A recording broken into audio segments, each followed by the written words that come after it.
Hi guys. Tonight, we set sail together on a vessel that creaks and groans beneath our feet. Its timbers are coated in a slick, treacherous film of frost, its deck glazed like the crystalline skin of a frozen pond. You draw a breath, and the air is so sharp it feels like a blade in your throat.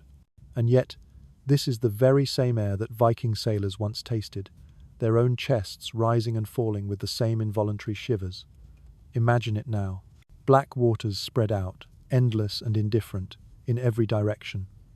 Above, the winter stars glitter like splinters of shattered glass. And beneath the soles of your boots, a vessel engineered for the brutal efficiency of raiding and trading, never for comfort. You are about to descend into the world of men who, against all odds, found a way to sleep in this floating, frigid prison. It is a world you probably won't survive. Not with the cold gnawing relentlessly at your toes and the waves slamming an aerosol of ice across your face, but still, you will try.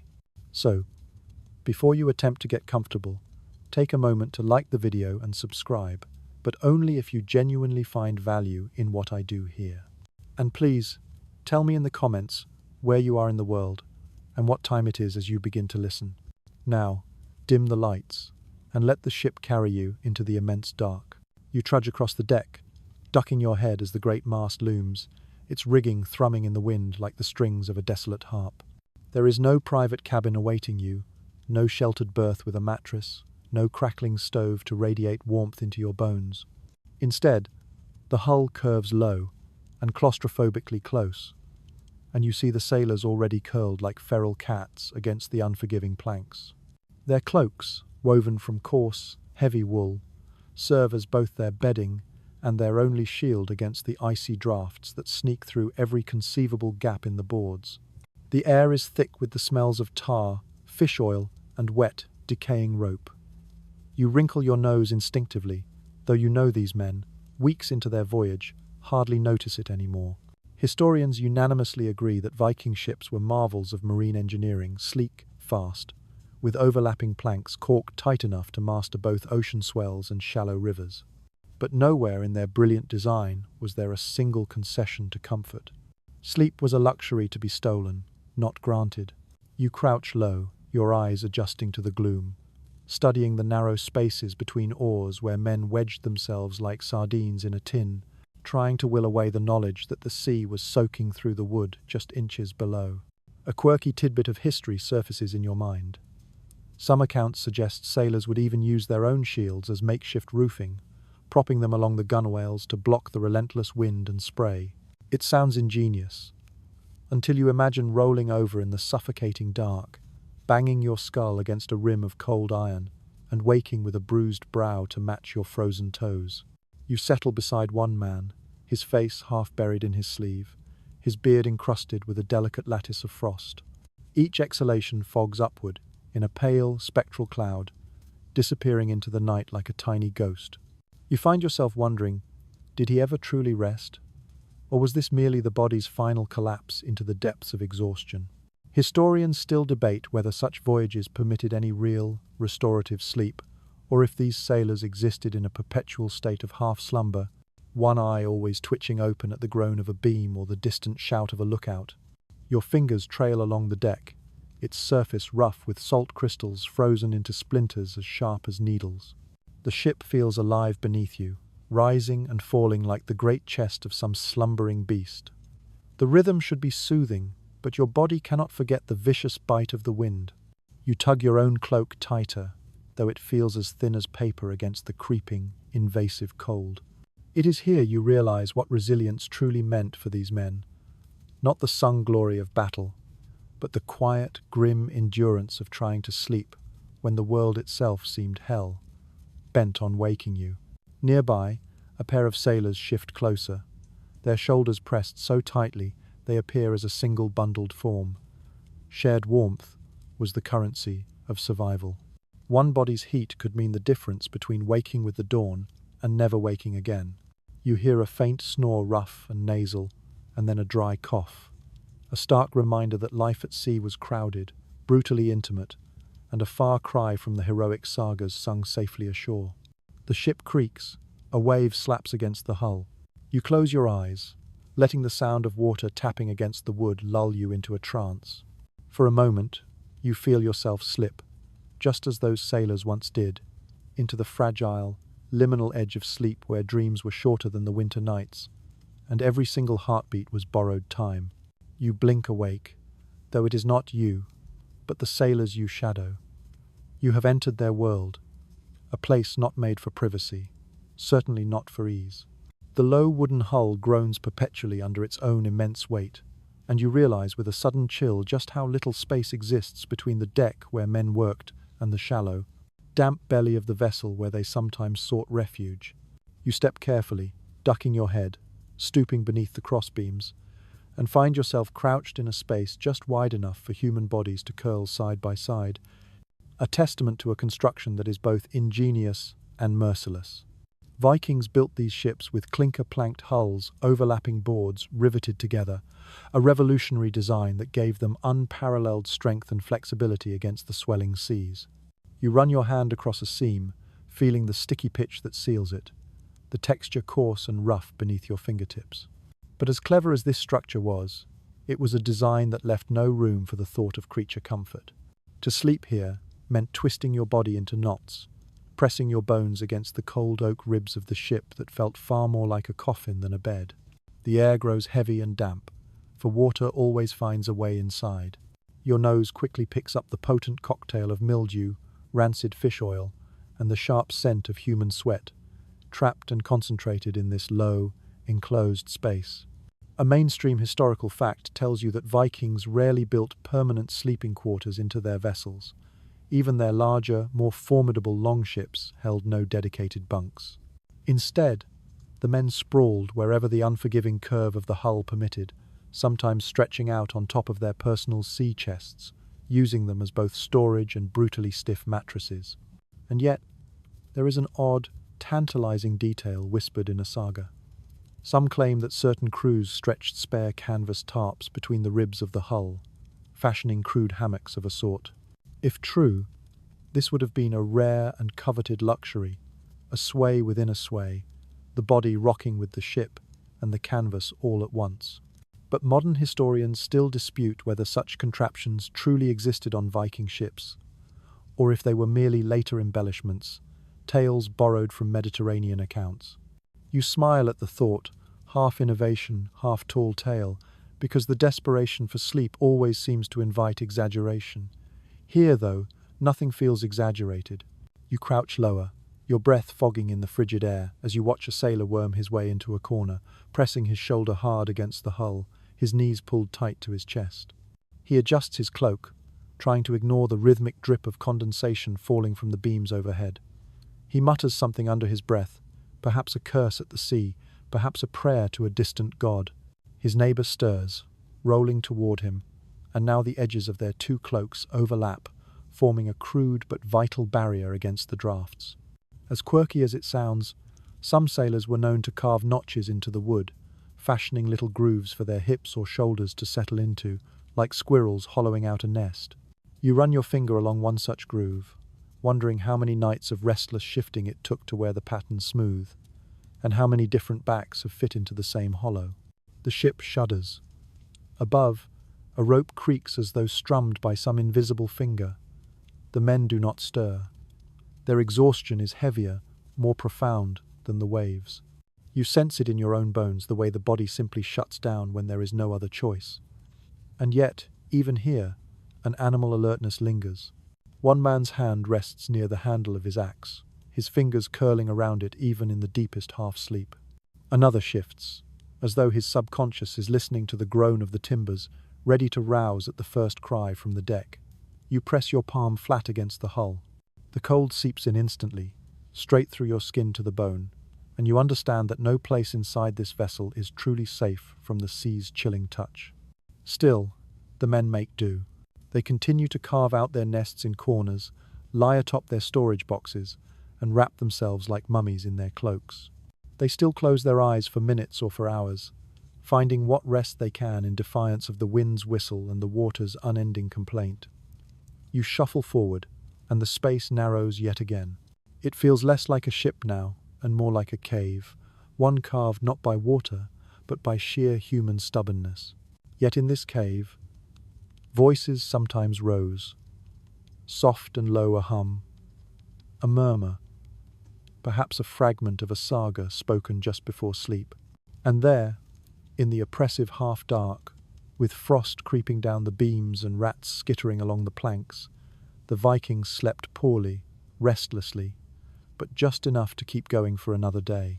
You slide along the damp deck, your shoulders brushing against the rough timbers as you crouch closer to a man swaddled in wool. The fabric scratches his cheek, thick but coarse, the sort of blanket that never feels truly gentle. Still, it is all he possesses. And in this bitter, biting air, every single fibre matters. You notice immediately how the cloak serves as a trinity of survival. It is bedding, shield, and winter coat all in one. In this place, the separation between day and night has dissolved. The clothes you wear to face the storms are the same clothes you sleep in. Archaeological finds from graves across the Scandinavian world confirm that these wool cloaks were staples of Viking attire, woven incredibly tight, and often naturally waterproofed with the lanolin from the sheep themselves. This oily secretion explains how even a soaked cloak could trap a vital layer of warmth close to the body. You reach out and tug at the edge of one such covering. Its smell is earthy and faintly greasy, as though the very presence of the sheep still lingers within the threads. That sheep, in a strange and primal way, is still protecting its shepherd, even here at sea. One curious detail, a small moment of humanity, stands out from certain sagas. It's said that sailors sometimes lined their cloaks with bits of scavenged fur stitched inside, not for beauty, but simply to soften the constant, abrasive bite of the wool. Imagine lying night after night in something so relentlessly prickly, until one day you carefully tuck scraps of rabbit or fox fur inside to create your own small comfort. It feels almost domestic, almost tender, a gesture completely at odds with the brutal setting. And yet, debates persist among historians about whether such cloaks were ever truly enough during the harshest nights. Some argue the relentless combination of icy winds and salt spray would have rendered wool inadequate on its own, while others point to the sheer resilience of the Vikings, noting the cloak's clever weave likely repelled more dampness than we give it credit for. You watch a sailor curl tighter beneath his, the cloth pulled over his head like a primitive cocoon, and you have to wonder if the warmth he feels is real or only imagined. The night stretches on, vast and unforgiving. Your ears catch the steady, deep groan of the mast overhead, its taut ropes singing a high, mournful note in the wind. Beneath that sound, you hear the constant rustle of cloaks as men shift restlessly, seeking a comfort that never fully arrives. One man pulls his garment so close that it hides even his beard, leaving only a faint, ghostly puff of breath escaping at the edge. Another lies flat on his back, his cloak spread wide, as if daring the cold to do its worst. A rather odd practice is whispered about in folklore. Some crews supposedly soaked their cloaks in seawater, let them freeze solid on the deck, and then crawled beneath them as if they were a hard shell. The idea sounds absurd. Why would you willingly make yourself an icy tomb? Yet the desperate logic was to block the wind completely, the frozen fabric forming an impenetrable barrier. Whether it is myth or truth, you picture it and shiver, because in a state of utter desperation, the strangest experiments become believable. The sharp smell of lanolin and damp fur hangs heavy in the air. Your fingers brush against one cloak, and you're surprised by how heavy it feels, waterlogged and dense, pressing down on the body beneath it like a sandbag. The sailor stirs, half conscious, shifting his shoulders to ease the crushing weight. You wonder if the cloak offered him rest, or if it was simply another burden to bear. And remember this, wool was wealth. To own a thick cloak was not a guarantee. It represented flocks that had been tended, looms that had been worked, and hands that were calloused by spinning. On board this ship, it became the thin, fraying line between life and frostbite. The hum of the ship is a constant reminder that luxury here is not gold or silver, but a blanket as rough as tree bark. Still, the mind drifts.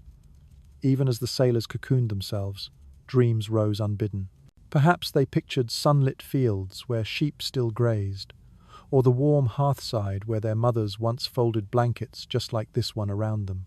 Perhaps, as the heavy wool muffled the creak of the timbers, they forgot the sea for just an instant and remembered the smell of home. But the sea always returns.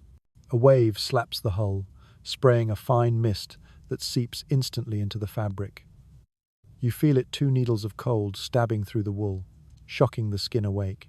The sailor groans, pulling his blanket tighter, though both of you know it will never fully keep the sea out. And yet for another hour, for another moment, he tries to let the sheer heaviness of the wool trick his body into sleep. The truth is plain. Sleep aboard a Viking ship was never about comfort. It was only about survival. And tonight, as you tuck yourself beneath a scratchy phantom cloak, you begin to understand the true cost of every shiver, every stolen breath, and every restless dream. You turn your gaze from the rough, solitary wool cloaks to the bundled bodies lying beneath them. It strikes you then, with the force of a cold wave, that the warmth they relied on wasn't just in the fabric, but in one another. When the wind cut like a razor through every seam, and the planks themselves seemed to leak an icy mist, the only defense left against the encroaching frost was human closeness. You picture the crew arranging themselves, shoulder to shoulder, hip to hip, becoming a single, breathing heap of limbs and cloaks pressed together like logs stacked carefully to keep a fire smouldering through a long night. It is well established that Viking sailors rarely slept alone during the brutal winter voyages. The cold was a predator, lethal and patient, and there was no shame in the communal sharing of warmth. You watch as 2 men shift closer, their cloaks overlapping until they form a single mound, their breaths mingling in the air as twin visible clouds. The act is more practical than affectionate, born of pure necessity, though after weeks adrift on the open water, perhaps the bonds between survival and friendship began to blur. One curious practice is recorded in scattered oral traditions. Some crews were said to deliberately pair younger men with their elders, so the boundless vigor of youth could bolster the frailer bodies. In return, the elders offered their seasoned, hard-won knowledge of how to ride out the cold, how to position the body, how to breathe. This wasn't about comfort as we might understand it, but about intricate survival strategies hidden within the simple arrangement of sleep. You can almost see the pairs forming instinctively as the temperature drops, like birds tucking their heads together in a storm. Scholarly debates continue about whether this habit was a universal practice or merely an occasional one. Some point to the lack of explicit written records as proof that huddling was simply too ordinary, too obvious to mention. Others suggest it was a ritualized act, perhaps even assigned by rank or by kinship. While not all experts agree, the scene before your eyes makes the truth self-evident. In the freezing, absolute darkness of a northern sea, closeness meant life. You crouch lower, hearing the soft, constant shuffle of wool on wood. A sailor mutters in his sleep, his hand fumbling blindly to pull another man's arm over him like an extra blanket. The smell is heavy, an unavoidable assault on the senses: unwashed wool, human sweat, and the lingering salt of cured fish clinging to every fold. But the warmth beneath it is undeniably real. You feel your own shoulders begin to relax, lulled by the steady, radiating heat from so many bodies sharing one tight, confined space. It's a strange thing to witness, isn't it?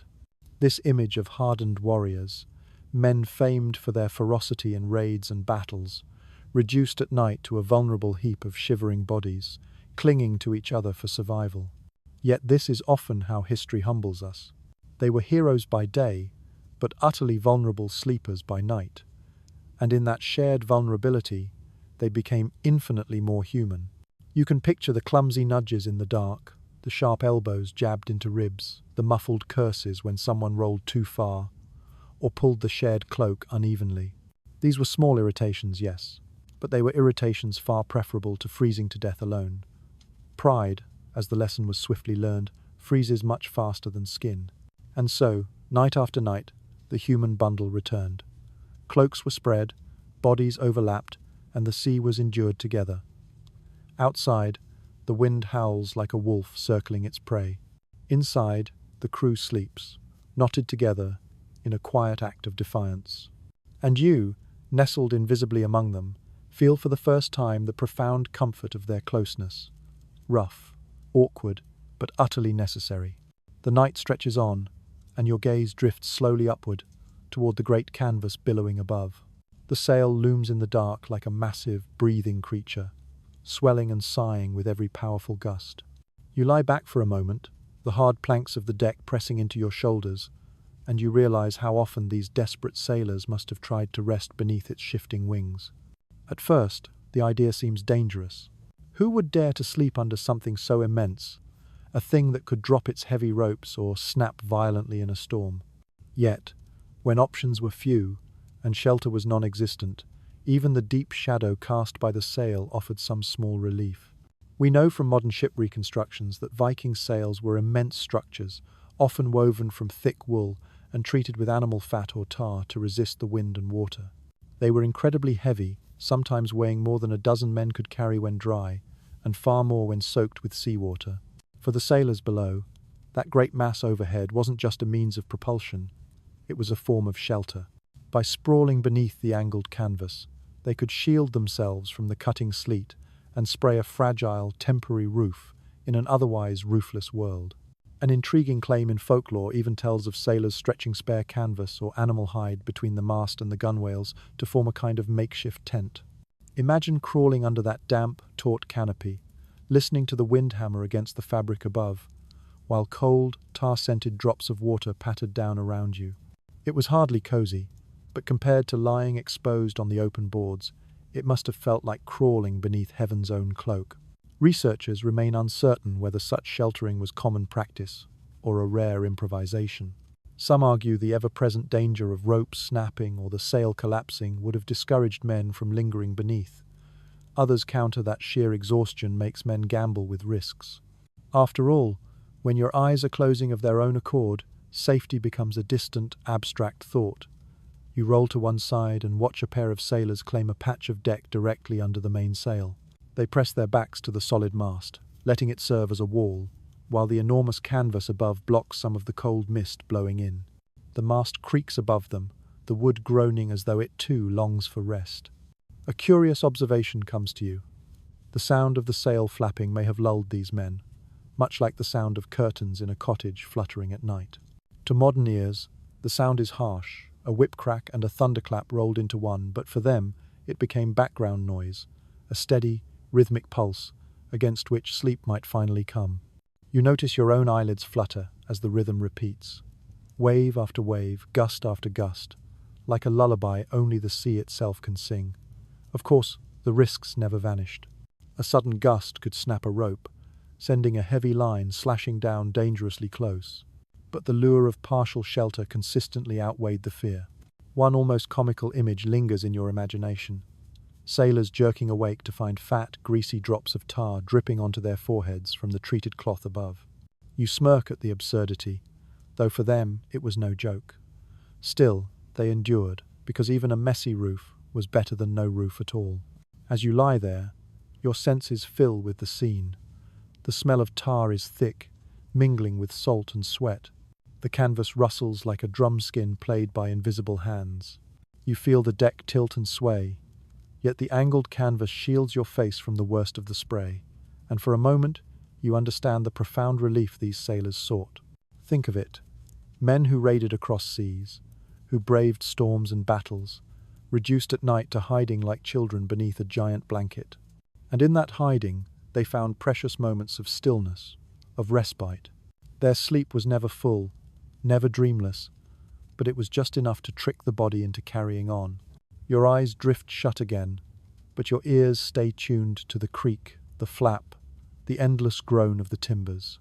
You let yourself sink into the planks, pressed flat against the ship's heart, and the sail above becomes your roof as it once was theirs. The night deepens, and you notice how every breath now curls into a visible mist.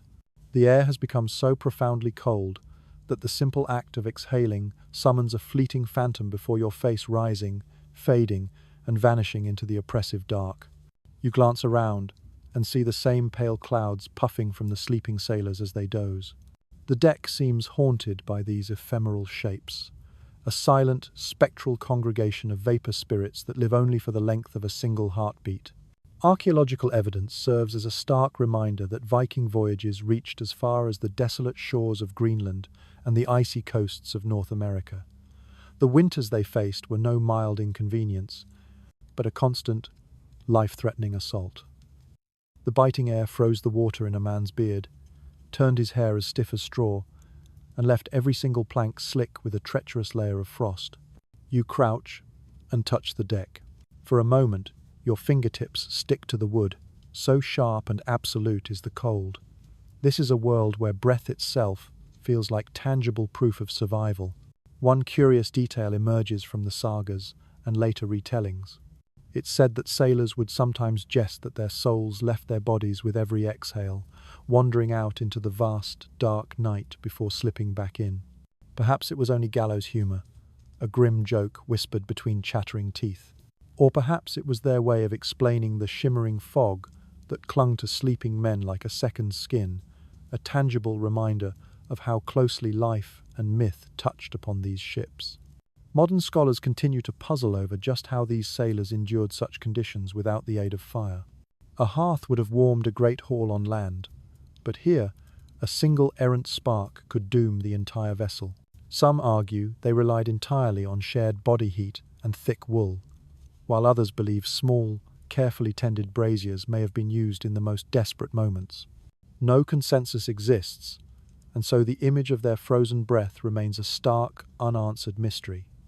How did men drift into dreams when the very air threatened to rob them of life? You shift closer to a row of huddled figures, their faces shining faintly in the moonlight.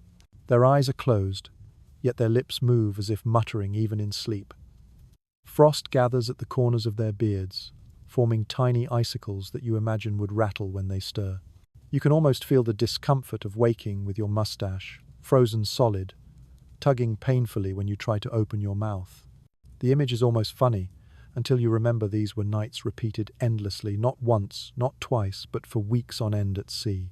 In a fragment of folklore, an odd practice is mentioned: the rubbing of snow across the face before lying down, as though numbing the skin might dull the relentless sensation of cold and allow sleep to come quicker. It feels like a form of madness, to voluntarily freeze yourself in order to trick your mind into ignoring the frost, and yet desperation has always been the mother of odd solutions. The sounds around you grow sharper, amplified by the brittle air. Every groan of timber cracks like ice snapping underfoot. The faint squeak of a rat beneath the planks carries unnaturally far in the silence. The cold sharpens everything, drawing your attention to details you would normally ignore, and it is in this heightened, crystalline stillness that the sailors dream. Perhaps they dream of roaring fireside feasts, of hearth smoke curling lazily upward in a warm, crowded hall. Perhaps their visions are of sunlit fields, where their breath no longer clouds the air. Or perhaps, as the sagas sometimes hint, they dream of icy giants and frost spirits walking silently alongside the ship, their mythical presence both feared and revered. You imagine waking with a start, uncertain if the frost on your beard is merely weather, or a sign that something ancient has brushed close in the night. Your own lungs begin to ache with each inhale, the air so sharp it feels as if it scrapes your throat. You wrap your arms around yourself, mirroring the sailor's posture, and you realize the immense energy it takes simply to breathe here. Sleep in such a place is no indulgence. It is a profound gamble. Close your eyes for too long, let your breath slow too deeply, and perhaps you might never wake. Yet they did wake, again and again. The evidence of their survival lies in the very fact that we speak of them now. Their frozen breath was a constant, visible reminder of danger, but it was also a symbol of life stubbornly continuing, of chests rising and falling against all odds. And so, as the ship rocks gently and the mist swirls in the moonlight, you settle down among them, watching the pale ghosts of air dance and fade until your own eyes grow heavy. You stretch your fingers across the planks and notice the faint, unfamiliar texture of something draped over a sailor's shoulders. This time, it isn't wool. It is heavier, smoother, and carries a faint, primal smell of barnyard and musk. Animal hides. You lean closer, catching the subtle sheen of fur glinting under the pale moonlight. The hide is stiff, almost brittle from the constant salt spray, yet it lies thick and heavy enough to muffle the relentless bite of the wind. It is well established from burial finds and saga references that Vikings carried these animal skins on their long journeys, not merely as trade goods, but as profoundly practical layers of insulation. Cattle hides, reindeer skins, even the bare, scraped pelts of other beasts were hauled aboard, each one pressed into vital service when the winter seas grew merciless. You imagine crawling beneath such a covering, the coarse hair scratching your chin, the smell a strange mixture of the comforting and the offensive. A curious observation, a minor point of contention, lingers in Norse folklore. Some sailors swore by sleeping with the fur side facing in, pressing the soft down directly against the skin for immediate comfort. Others insisted the fur should face outward to better trap a layer of heated air. You can almost picture the stubborn, quiet arguments on the deck, one man turning his hide this way, another insisting otherwise, each utterly convinced his method was the wiser. It seems a trivial, almost comical debate, but when the long nights determined the difference between frostbite and survival, even the direction of a pelt mattered. Modern researchers remain divided over just how plentiful these hides were on board. Some point to sagas describing warriors wrapped in luxurious furs as proof they were common, while others argue that the hides were far too bulky and that space aboard was the most precious commodity of all. Though not all scholars agree, your own senses fill in the gap. Here, on this creaking, groaning deck, the hides are undeniably present, their powerful odour mingling with tar, sweat and salt to form a pungent, unforgettable cloud. You shift nearer, pressing your own cheek against an imagined pelt. It is cold at first, stiff and unforgiving with salt, but as your body's warmth seeps into it, the fur begins to soften, becoming pliable, and a faint, surprising coziness steals through you. This small, simple relief feels enormous in a world defined by icy breath and splintered wood. You finally understand why these sailors treasured their hides, not only for the silver they might bring in trade, but for nights exactly like this, when their weary bodies begged for any source of warmth. One odd tidbit, preserved in a later Icelandic tale, claims that sealskins were prized as the ultimate bedding at sea, though they smelled so strongly of fish that only the most desperate could endure them. You almost laugh at the image. Hardened warriors gagging as they buried their noses under reeking pelts, only to sigh in profound relief when the encompassing warmth finally outweighed the stench. The sounds of the ship begin to shift as you rest under the imaginary hide. The constant creak of timbers is muffled, dulled, as though you've crawled inside a small cave. The heavy pelt absorbs the sound, turning the world quieter, gentler, though the rocking of the sea remains constant. You hear a sailor's teeth chatter nearby, and then the subtle hush as his neighbour instinctively shifts his own fur to cover them both. For all its awkwardness, this practice forges bonds as real and as strong as any battle comradeship. Your mind drifts with theirs. Did they dream of the very animals whose skins they now wore? Perhaps they had visions of thundering herds across snowy fields, or of hunts remembered in vivid detail. Or perhaps they dreamed of the bargains struck, the remote trade posts where these hides were swapped for silver. The connection between the land they left behind and the sea they now sailed never fully left them, even on the open water. The smell of cowhide or reindeer fur carried the unmistakable echo of distant farms. You tug the hide closer, letting the coarse hair scratch your chin, and you realize this isn't luxury, but raw survival. There is no warmth without this stolen layer, no comfort without this tangible reminder of the land. It is a harsh, unromantic, and yet strangely intimate arrangement, a pact between sailor and beast that death has already sealed. The night rolls on, the ship sways, and under fur and hide, the Vikings steal a few more hours of uneasy slumber. You lie with them, wrapped in musk and memory, drifting into the same uneasy dreams. You notice a faint clatter near the mast, a sound distinct from the noise of ropes or wood. It is the sound of men fumbling with bowls. Before sleep can be attempted, food must come first. You draw closer, watching the sailors squat in the dim light, their cloaks wrapped tight around them while they cradle small, hand-carved wooden vessels. Inside lies something humble. Dried fish softened in water, a thin porridge made from barley, perhaps a chunk of hard bread made palatable with a splash of broth. It isn't much, but it is enough to quiet the gnawing hunger before they curl into their uneasy rest.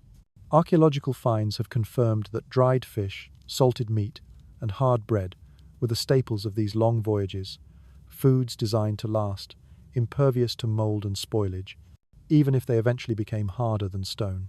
The body needs fuel to generate heat, to endure the relentless cold.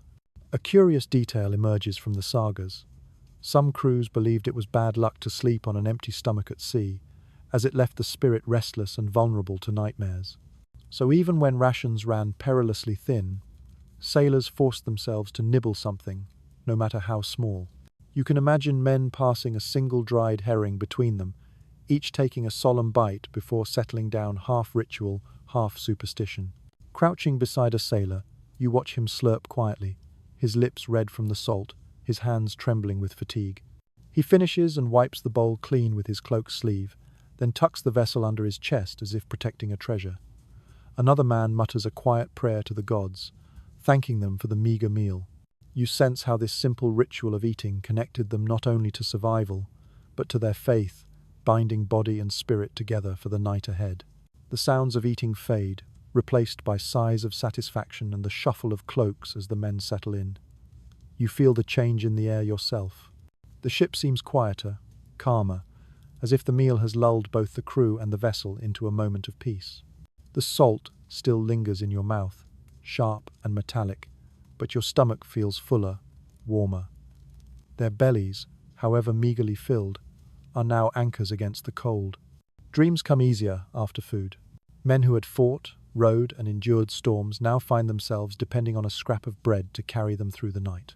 It humbles you, this reminder that survival so often rests on the simplest of acts: chewing, swallowing, sighing with relief. You linger near the row of bundled sailors, and something else catches your eye, the faint glint of iron in the half-dark. It is no loose tool or random scrap, but a weapon, an axe, its blade tucked close to a man's side. You glance further and see spears stacked nearby, their shafts braced against the planks. Even as they sleep, the crew never truly parts from their arms. Rest is taken with steel, always within reach, a constant reminder that safety at sea is never guaranteed. This was not bravado, but pure necessity. Pirates, rival crews, and sudden storms all demanded readiness at any hour. To be caught unarmed while asleep was to invite disaster. You see it now. Hands curled instinctively around hilts, fingers twitching even in dreams, as if their bodies refused to forget the ever-present threat. Some historians argue that weapons stored loose in piles would have sufficed, while others believe the culture of readiness was so deeply ingrained that warriors treated their axes like pillows, never letting them out of arm's reach. But as you watch the crew sleep, braced against cold steel, the choice seems obvious. Vigilance was as vital as warmth. You crouch nearer to one man, his head resting against the haft of his spear. The wood is worn smooth, darkened from years of handling. His breath rasps in a tired snore, yet his arm remains hooked over the shaft, as if even in his deepest dreams he will not release it. Another man has tucked his axe beneath his chest, the iron blade pressing cold against his ribs. You shiver at the thought of such discomfort, yet for him it is security. The ship creaks, and you imagine how every sound might stir these men. The slap of water, the squeal of a rope, the sigh of the wind, all could be mistaken for a threat. Sleep in such conditions was light, fractured, and easily broken. The weapons also served another, more subtle function: morale. To a Viking, strength and readiness were core to their identity. To be seen with axe in hand, even in sleep, was to remain a warrior. The smell of iron, faintly metallic, mingles with the salt air. You glance at the cluster of weapons blades, dull with spots of rust, spears bristling like thorns, and you realize this was as much a part of their bedding as cloaks or hides. The sailor did not choose between warmth and vigilance. He clung desperately to both, sacrificing softness for safety. You close your eyes, imagining yourself lying there, an axe beneath your hand, a cloak over your chest, the ship rocking endlessly beneath. You sense the final paradox: comfort found not in letting go, but in holding on tighter, even in dreams. The sea rocks beneath you, not with violence, but with a rhythm steady and deep enough to lull. The hull rises on an unseen swell, then dips into a trough, each motion a slow, profound sigh, like the breathing of some giant, slumbering creature deep beneath the waves. You realize that for the men who lived their lives aboard these ships, this constant rocking became both a torment and a lullaby. At times, it threatened to toss them into the churning Black Sea, yet on calmer nights it soothed them into a sleep deeper and more absolute than any bed ashore could ever grant. Archaeological reconstructions of Viking longships, when tested on modern waters, reveal how their shallow keels allowed them to skim across the waves like skaters on ice. This brilliant design meant agility and speed, but it also meant constant movement, a world never still, never fully steady. To sleep on such a vessel was to surrender completely to the sea's sway. You lie flat, feeling the hard boards press into your back, and soon the rhythm creeps into your very bones. It becomes impossible not to sway with it, to let your body become one with the vessel. A curious story, from a later Icelandic chronicle, tells of a sailor who claimed he could no longer sleep on land after years at sea because the unmoving ground felt dead and alien beneath him. Only when he lay in a gently rocking hammock could he finally drift into dreams. Imagine the strangeness of a life so profoundly shaped by the waves that solid earth itself felt foreign. Experts still debate whether this perpetual rocking was more of an aid or a hindrance to rest. Some suggest the unsteady deck prevented true, deep sleep, keeping the mind in a state of low-level alert. Others argue the human body simply adapts, learning to sync with the motion until it becomes as natural and unconscious as breathing. Watching the sailors now, their limbs loose and pliant, their snores rising and falling in perfect rhythm with the waves, you find yourself leaning toward the second view. The sounds around you begin to layer themselves into the lullaby. The soft creak of oars against their leather bindings, the low, resonant hum of the rigging vibrating in the wind, the steady slap, slap, slap of waves against the hull. Together, they form a symphony that is oddly, deeply comforting. This is no harp or lullaby sung beside a warm hearth, but the sea's music works its own powerful spell nonetheless. You roll to your side, mimicking their posture, and notice how their bodies have learned to naturally curve with the vessel. A man sprawled beside a chest shifts unconsciously with each rise of the hull, never waking, his arms sliding gently across the boards, as though he has danced this exact movement in his sleep 1,000 times. Another man snores loudly, the rhythm of his breath matching the sea's own pulse, as though he has become an instrument played by the waves themselves. It is a striking thought that for these sailors, the ocean not only carried them, but also cradled them. The same immense force that threatened to capsize their world also rocked them into the only rest they could ever steal. And perhaps in this very paradox lies the secret to their endurance, fear, and comfort, entwined so tightly they became inseparable. Your own eyelids begin to droop. The boards beneath you feel harder than stone, yet the gentle sway softens the discomfort. You let the motion rock you forward, back, forward again, until you too begin to feel the peculiar hypnotic lullaby of the sea. And so the night passes, not in silence, but in rhythm, a song without melody, a cradle without walls, rocking the weary men who had given themselves over entirely to the mercy of the waves. The deck is never entirely still. Even when half the crew sleeps fitfully under cloaks and hides, someone is always awake, a solitary figure scanning the endless horizon. You shift your gaze toward the bow and see him standing guard, shoulders hunched against the biting cold, eyes narrowed against the vast, dark sea. The arrangement is brutally simple. Men sleep in shifts while others take the night watch, a pattern that repeats endlessly, keeping the vessel both safe and functional. It is a well-documented tradition that Viking crews divided their duties into watches, a system ensuring that not all men were asleep at once. Danger could arrive without warning. Pirates striking in the dark, a sudden squall rising from nowhere, or the ship simply drifting off its vital course. By rotating this responsibility, the crew balanced profound exhaustion with necessary vigilance, creating a human rhythm that mirrored the rocking of the sea. You imagine the strange cold comfort of walking the deck, stamping your feet for warmth, your mind occupied with purpose instead of twisting miserably in a damp half-sleep. The sensation of the night watch is distinct. The sailor leans into the wind, his cloak snapping against his legs, while behind him the ship feels strangely, unnaturally hushed. The soft sounds of snores and sighs ripple across the deck, punctuated only by the groan of timbers and the slap of waves.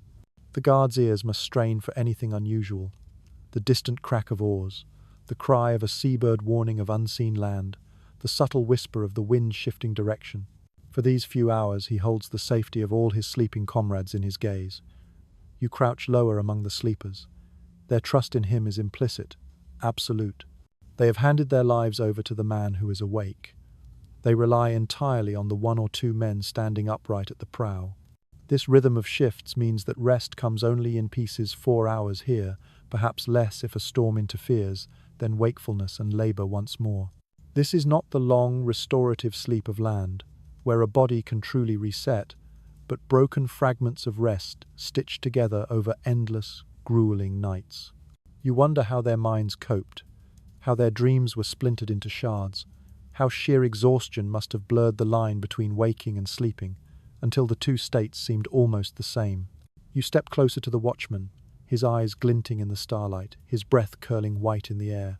He stares not only outward at the sea, but inward, perhaps counting the long hours until his relief, perhaps silently repeating stories in his head just to stay alert.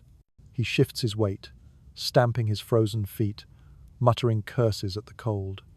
And then, at last, another figure rises from the huddled shapes, stiff, groaning, rubbing eyes heavy with sleep. The shift changes. One man lies down gratefully, pulling his cloak tight for a few precious hours of rest, while the other takes his place at the bow. The cycle continues, relentless, necessary, eternal. For the sailors of these winter seas, sleep was never an individual matter, but a communal arrangement, a constant, delicate balancing of exhaustion and duty.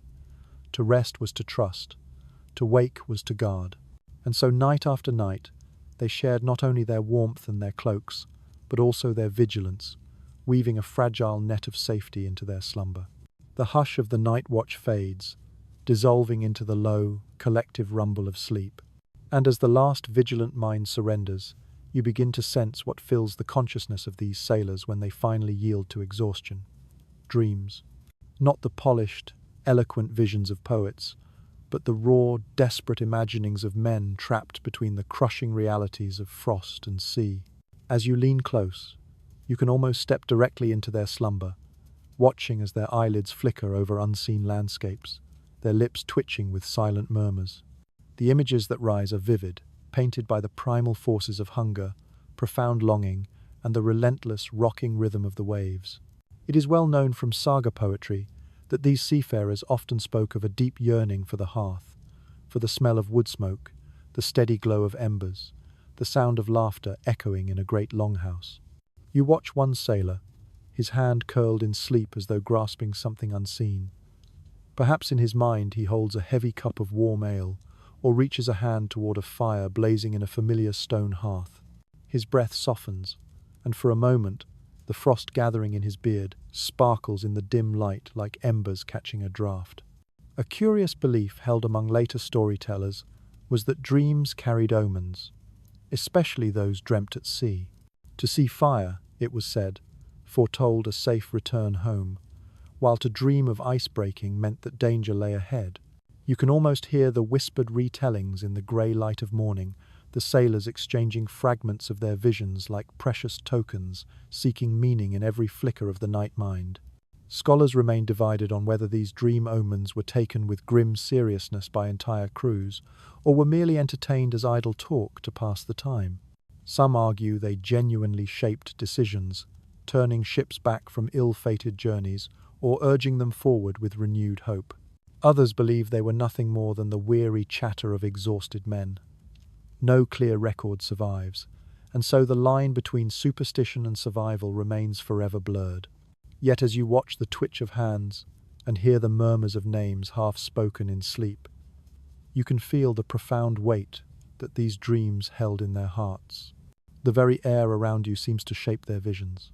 The smells of cloaks, damp with sweat and salt, take on the faint musk of the animals whose wool was shorn. This mix of scents, both familiar and foul, surely colours their dreams.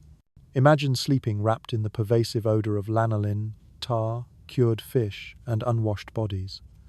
It is little wonder that visions of home fires and fresh green meadows burn so brightly behind their eyelids. A strange detail emerges from a fragment of an Icelandic text. A sailor claimed he dreamt of his wife singing, her voice blending seamlessly with the creak of the mast. When he awoke, he swore he could still hear her melody. Was it merely his imagination, or had the mournful groan of the wood twisted itself into a cherished memory? Perhaps it was both. For dreams at sea fed on the raw sounds and sensations of the voyage, bending them into the faces and voices of those left far away. You lean closer to a young man, his breath shallow, his fingers twitching as if weaving. Perhaps he dreams of the great loom in his mother's hall, or of his sisters singing as they spun the wool. Next to him, an older sailor snores with a low, rhythmic hum, as if chanting a saga even in his sleep. His dream might be of great feasts, of epic stories sung by firelight, of children clambering onto his lap. Each breath carries them further from the cold, hard reality pressing against their skin. The rhythm of the ship seeps into their minds as well, the rocking motion becoming the very pulse of their dreams. One man smiles faintly, as though lulled by the gentle sway, perhaps imagining he lies in a cradle once again, rocked by his mother's hand. The sea, so harsh by day, becomes a strange parent at night, sometimes cruel, sometimes soothing, but always inescapable. Even you begin to drift, caught somewhere between their visions and your own. You see the flicker of a warm hearth, the amber glow of firelight on wood, the imagined scent of bread fresh from an oven. Then the deep groan of the mast intrudes, reshaping the image into smoke, curling from a hall roof, distant but still reachable. Dreams blur the boundaries here, between sea and land, between present misery and remembered joy. For the Vikings, these moments of dreaming were perhaps their only true escape. By day they rowed, fought, and endured. By night, wrapped in damp cloaks and pressed against cold wood and colder steel, they slipped away into worlds infinitely kinder than the one around them. And even if these visions were brief, fractured, or twisted by hunger, they were treasures to be carried until dawn. You watch them now, a row of warriors who by daylight look fearsome, but by night become children once more, smiling, muttering, and clutching at invisible comforts. Their dreams of home fires glow brighter and warmer than any of the distant stars overhead. And you too feel that warmth flicker in your chest as you drift with them into the fragile sanctuary of sleep.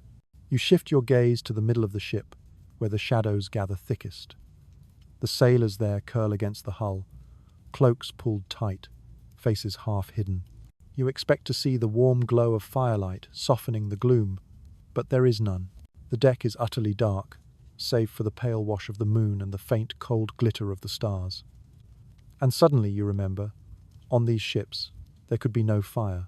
Archaeological reconstructions and historical consensus tell us that open flames aboard these wooden vessels, coated in tar and flammable resin, were a death sentence waiting to happen. A single, wind-blown ember could catch on the rigging, and the entire ship would blaze like a torch in the night. The Viking sailors knew this, they feared it, and they accepted the terrible cost. Nights colder than any land dweller could possibly imagine. You hug your arms tighter, sensing the chill creep deeper now, without even the imagined comfort of embers to push it back. Here, watching the frost creep silently across the timbers, you see no glow, no spark, only the grim, silent patience of men who have accepted fireless nights as their fate. You move closer to a cluster of sleepers. Their breaths puff in pale, rhythmic clouds. Their teeth chatter faintly even in their dreams. One sailor clutches his cloak tighter, muttering, while another has burrowed so deep into his hood that only the tip of his nose peeks out, raw and red from the cold. The creak of the mast above becomes a more ominous sound, without the soft, comforting crackle of a hearth to counter it. Silence dominates, heavy and pressing. And yet, in this silence, strange comforts arise. An odd tale from Icelandic folklore describes sailors who claimed the sea itself gave them warmth. They said the constant motion of the waves beneath lulled them into believing they lay beside a great, slumbering beast, whose body heat seeped slowly upward through the boards. It was surely imagination, but you understand how, when shivering, the mind will grasp at any story to explain how sleep can still arrive. Comfort is sometimes nothing more than stubborn imagination. The absence of fire also meant the absence of its rituals. On land, men would gather by the flame, telling stories, passing cups, and ending the day with warmth glowing in their chests. Here, there is no circle of light, no shifting shadows cast by the flame. Sleep comes without the laughter of comrades by a fire. It comes alone, silent and resigned. Still, they endured. They huddled closer, drew their cloaks tighter, and pressed against one another, until their collective body heat began to mimic the hearth they so desperately missed. They shared warmth where fire could not exist, building a living flame of flesh and breath. And though the night was harsher for it, survival was achieved. You close your eyes with them, the void pressing in, the cold nipping at your ears. No fire, no embers, only the steady rise and fall of chests all around you, the human hearth built from nothing but stubborn will. And in this profound bleakness, you begin to understand the strange, unyielding resilience of those who crossed oceans with nothing but the stars for light and their own bodies for warmth. You lean closer to the planks, and the sharp, unmistakable scent of mildew rises to meet you. The boards are damp, always damp, and so are the heavy woolen cloaks spread across them. No matter how carefully the men shook them out, no matter how high they hung them in the weak, watery sunlight during the day, the sea's breath always returned, seeping into every fibre. You picture the moment of lying down in that wet heaviness, the wool clinging cold and clammy to your skin, sticky with brine, a garment that would never, ever fully dry. Archaeological evidence from preserved Viking sites confirms this reality, showing garments waterlogged and stained, their fibres stiff and coarse with embedded salt. Scholars agree that on these long voyages, clothing rarely dried once it was soaked. The sea simply would not allow it. Cloaks, which doubled as blankets, would absorb sea spray, sweat, and rain, transforming from a source of comfort into a heavy, clammy burden. You trail your hand across one such cloak in your mind. It squishes faintly, as though it has a sodden, miserable life of its own. A strange practice, hinted at in folklore, suggests that sailors sometimes deliberately soaked their cloaks and then wrung them as dry as possible before bedding down, believing the freshly wrung wool insulated better than fabric left to fester in a state of half-dampness. Imagine twisting the heavy cloth until your hands ached, only to then wrap yourself in the same dripping material. It sounds odd, yet perhaps desperation made its own kind of sense. Though researchers disagree on just how severe this dampness was in practice. Standing here among these shivering men, you know the sensation firsthand. A permanent, bone-deep clamminess, as cold and unwelcome as a strange hand brushing your spine in the dark. You hear the sailors shifting restlessly in their sleep. One coughs, his throat raw from the damp air. Another scratches at his chest where the wool rubs against his skin, already irritated by salt. The odour is unmistakable, the scent of musty rot, sharp brine and human sweat, all tangled together. Even sleep cannot provide an escape from it. Their dreams are surely haunted by that smell. An odd tale, recorded in later storytelling, describes sailors joking that their cloaks grew scales like fish after weeks at sea, the salt crystallizing until the fabric itself seemed alive. The grim jest carries a core of truth. You glance down and see the salt crystals sparkling faintly in the moonlight, sharp as shattered glass, glittering where the spray had dried unevenly. The cloak is not soft bedding, but a rough, porous armor, both a shield and a torment. Yet this misery does not stop them from using these garments, night after night.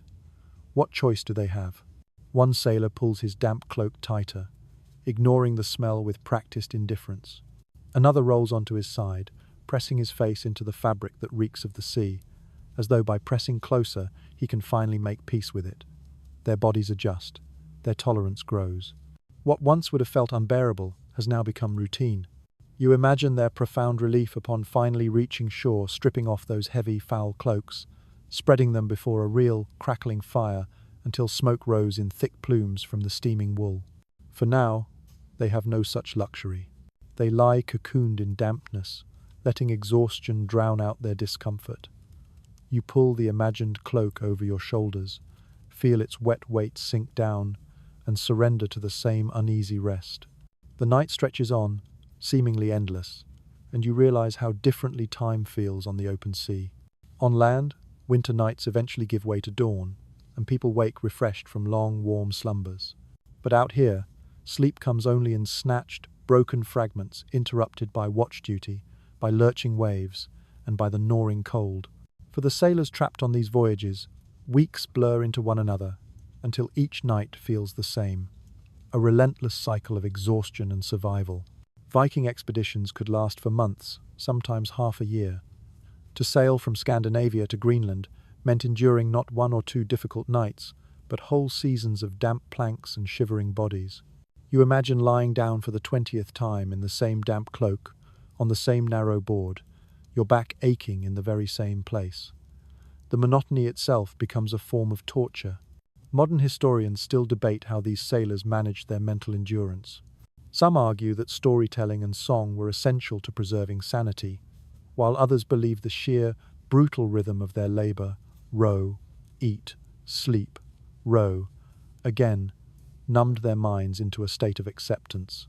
There is no clear answer, only the enduring mystery of men who somehow adapted to a monotony so crushing it would break most people today. You watch a sailor roll onto his side, groaning softly, his hand reaching for the same spot on his chest where he tucks his axe each night. Their habits become rituals, small, repeated patterns that anchor them against the surrounding chaos. Even in the depths of exhaustion, repetition becomes a form of comfort. This is my place. This is how I sleep. This is how I wake. You realize how quickly familiarity can breed a strange sort of peace. Even misery, when it becomes predictable, can be endured. And in that predictability lies the secret of their resilience. Perhaps this is how they survived. You stop asking for comfort and settle, instead, for sameness. The ship will not change. The sea will not relent. The planks will never grow softer. But each night, the sailors surrender a few more hours to sleep, proving that the human will can adapt to even the bleakest of conditions. The monotony of the voyage weighs heavy, but just before sleep, the men sometimes create their own ripple of change. You hear it begin as a low murmur, a sound almost drowned by the creaking of the ship. Then another voice joins, and another, until the deck begins to hum softly with songs before sleep. This is their comfort, their ritual. Not the roaring chants of battle, but hushed sagas, fragments of verse, and ancient lullabies disguised as epic tales. It is well known that Norse culture was steeped in oral tradition. On a ship far from hearths and audiences, the practice continued. They would mutter lines of Eddic poems, recalling gods and heroes, or sing their work songs slower, softer, stretching them into drowsy, hypnotic melodies. You can hear the cadence now uneven, but sincere, weaving its way through the darkness. Some folklore suggests that crews believed singing before sleep would ward off evil spirits lurking on the waves. A verse about Thor's hammer might serve as both entertainment and divine protection. The sound soothes even the most restless among them. A sailor shivering beside the mast closes his eyes more easily as the voices wash over him. The songs do not banish the cold, but they wrap the mind in a warm blanket of familiarity. For a moment, the ship feels less like a coffin adrift in black water and more like a great hall under the stars. The sensory details around you begin to shift with the singing. The groan of the timbers takes on a new rhythm, sinking and rising with the voices. The splash of water against the hull becomes a gentle percussion. For a fleeting moment, the entire vessel seems to become an instrument, carrying its own lullaby into the cold night. You notice how the voices fade, one by one. A line is left unfinished, as a man drifts away into sleep. Another hums softly, until his own snores replace the melody. What remains is a fragile echo, a song dissolving into dreams. The silence that follows feels different, less bleak, more sacred, as if the night itself has been blessed by the verse. You feel your own chest loosen. The act of singing here is less about sound than about surrender. By voicing the old words, they remind themselves that they are part of something larger, a chain stretching from the farmstead to the sea, from their ancestors to this very moment. The song has faded. The men are asleep, their mouths slack, their cloaks pulled close. The ship creaks, the sea murmurs, but the memory of their words lingers in the air. And you, lying among them, feel the profound comfort of ritual proof that even in the harshest of nights, humanity will always carve out a space for beauty before surrendering to sleep. The songs fade into a profound silence, and as they do, the night grows colder still. You pull your own imagined cloak tighter, even as the coarse wool scratches at your neck, and you feel your toes begin to numb despite the layers. For the Viking sailors huddled around you, this creeping numbness was no minor discomfort. It was a looming, insidious threat. Frostbite. The kind of danger that crept slowly, quietly, a silent predator that claimed fingers and toes before the dawn ever arrived. Climate studies and the grim evidence of skeletal remains paint a brutal picture. Voyages into the North Atlantic exposed these crews to freezing conditions fully capable of causing permanent, crippling injury. Even in the brief northern summer, the seas could bite with a startling cold. In winter, the risk of frostbite was a constant, unwelcome companion. You glance at a sailor's bare hand, where his cloak has slipped away in sleep. His fingers are pale, almost translucent, the nails darkening slightly at the edges. He stirs with a low moan, pulls the hand back inside the woolen folds, and presses it instinctively against the warmth of his chest. One rather curious protective measure, mentioned in scattered folklore, was that some sailors would smear animal fat onto their extremities before sleep, believing the greasy layer sealed in warmth and held the frost at bay. Imagine the ritual. Rubbing your frozen toes with pungent tallow, the slick grease clinging to your skin, then wrapping them in damp wool and praying the strange combination would work. It sounds deeply unpleasant, but perhaps it spared some from the horror of waking to deadened, blackened skin. Experts continue to debate how effective these makeshift protections truly were. Some argue the fat would have offered a genuine layer of insulation against the cutting winds, while others suggest it would have simply attracted vermin or rubbed away on the wet, gritty boards. Without conclusive proof, the practice remains speculative, yet vivid in its desperate possibility. You peer at the faces of the sleeping men. Their breaths rise in pale, rhythmic clouds. Their eyelids twitch as they drift in the liminal space between waking and dreams. One stirs with a groan, curling his body tighter, as though his very instincts remember that stillness is dangerous. Movement, even in the depths of sleep, keeps the blood alive. You understand this instinct on a primal level. Stretch your toes. Flex your fingers. Shift your weight. Do anything to keep the cold from claiming you. An odd tidbit, preserved in a saga fragment, tells of a man who woke screaming because he dreamed his feet were burning with an unbearable fire, only to discover that frostbite had numbed them completely. His terrified companions rubbed his legs furiously, desperately trying to restore sensation as the dream and reality blurred into one, pain and cold mingling until the body itself betrayed its owner. The ship offers little mercy. A delicate lacework of frost forms on the edges of the planks, sparkling faintly under the moonlight. Your fingers trace the ice crystals. They are as sharp as tiny blades. The sailors lie against this frozen surface, their cloaks proving to be insufficient shields, and you wonder how many woke with the ghostly patterns of frost pressed into their skin. The cold leaves its mark, even in sleep.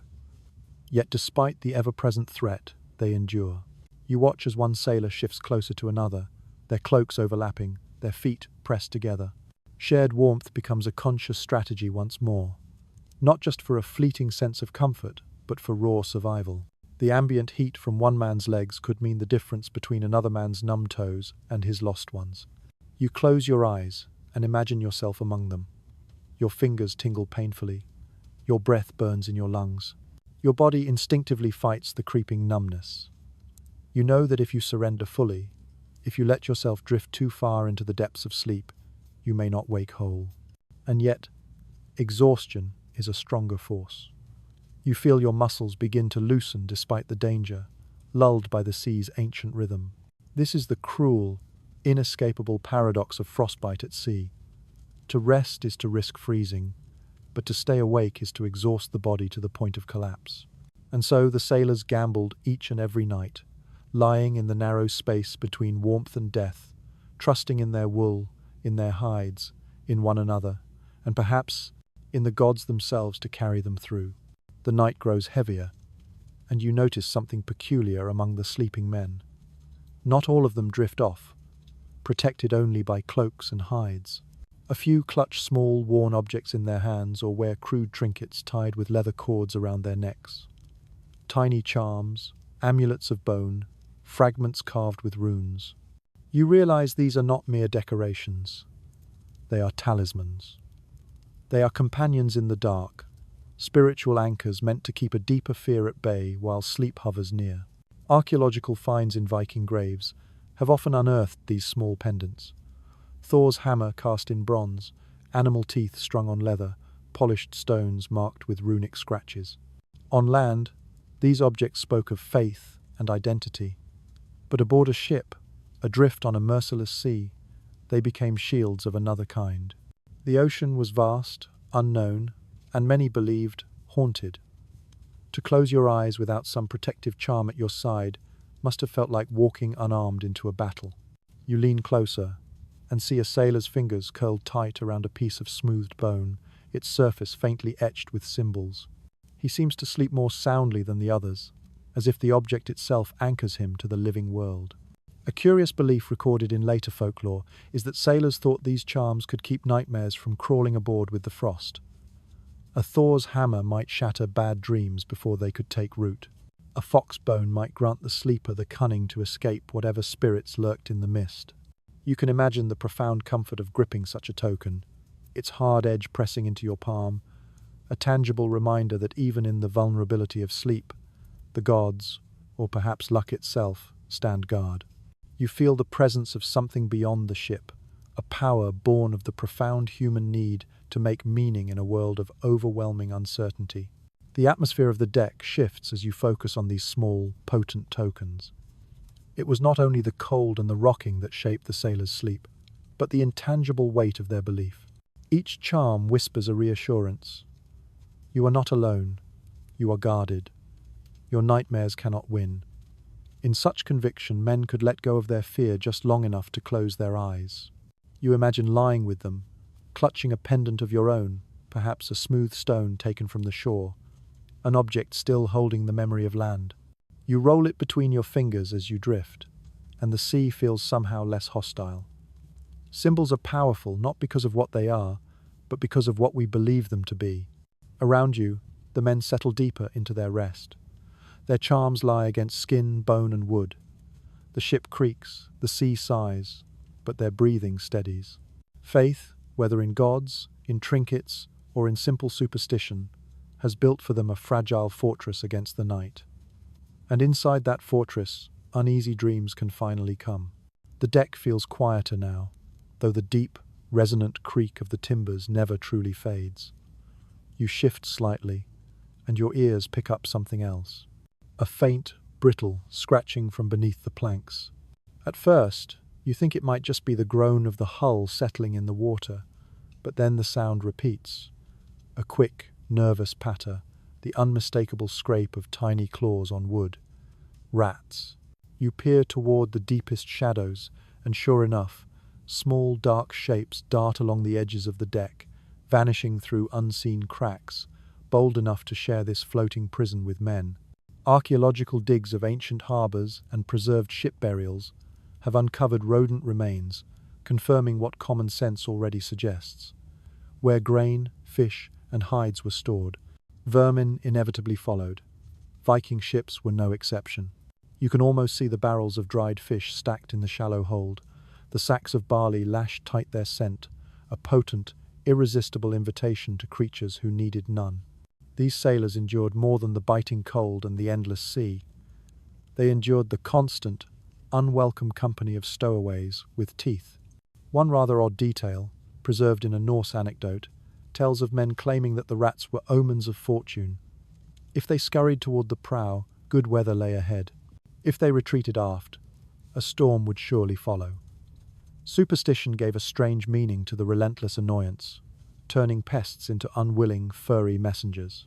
You picture the sailors craning their necks in the gloom, following the scurrying shapes with a mixture of irritation and reluctant hope, as though they were watching prophets in fur. Scholars still debate just how great a nuisance these rats posed on long voyages. Some believe their numbers were limited, surviving only on scraps and spills, while others argue that infestations could be significant, gnawing at precious provisions and even chewing through vital ropes. The lack of concrete evidence leaves the question open, but the sounds around you make the annoyance undeniable. The scratching is constant, a nervous background chorus set against the sea's deep rhythm. You watch as one sailor shifts in his sleep, his hand slapping blindly at his cloak where a rat's whiskers have just brushed his skin. He groans, rolls over, and pulls the wool tighter, muttering curses even in the depths of his slumber. Another man kicks out suddenly in his sleep, startling a scurrying shape into a series of panicked squeaks before it disappears beneath the boards. Their rest is not only broken by the cold and the waves, but by these tiny invaders sharing the same fragile, claustrophobic space. The smell eventually confirms the truth. Amidst the dominant scents of salt, tar, and damp wool, there is a faint, sour odor, the unmistakable stench of rodent nests hidden in the dark corners of the ship. You wrinkle your nose, but the sailors sleep on, too profoundly exhausted to care. Over time, the irritation becomes just another part of the landscape, another hardship folded into the relentless rhythm of survival. And in their own strange way, the rats, for all their menace, also serve a peculiar function. They are a stark reminder that life clings on stubbornly, even in the harshest, most unforgiving of places. As the sailors shiver and mutter in their dreams, these tiny creatures thrive, adapting to the darkness and the damp, just as deftly as the men themselves. You wonder if, in some secret part of their minds, the sailors even envied them, for the rats never seemed troubled by frostbite or damp cloaks. You shift back, lying again among the sleeping forms. The scratching continues, but now it seems to have become part of the ship's symphony. The waves, the creaks, the snores, and the soft, persistent scurry of rats all blending into one. The sailors twitch and stir, but they never fully rise. Even in the face of this constant nuisance, exhaustion triumphs. Sleep, however restless and interrupted, wins in the end. As if sensing this, the rats retreat into the shadows, and for a time, the deck falls back into an uneasy quiet.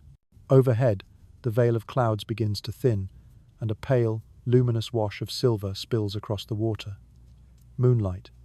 You tilt your head, and you see that the sailors notice it too. Even in their fitful half-sleep, their eyes open briefly, drawn to the distant horizon where the sea now glimmers like polished steel. Some of the men linger in that moment, staring upward as though the moon is a lantern hung in the vast emptiness just for them.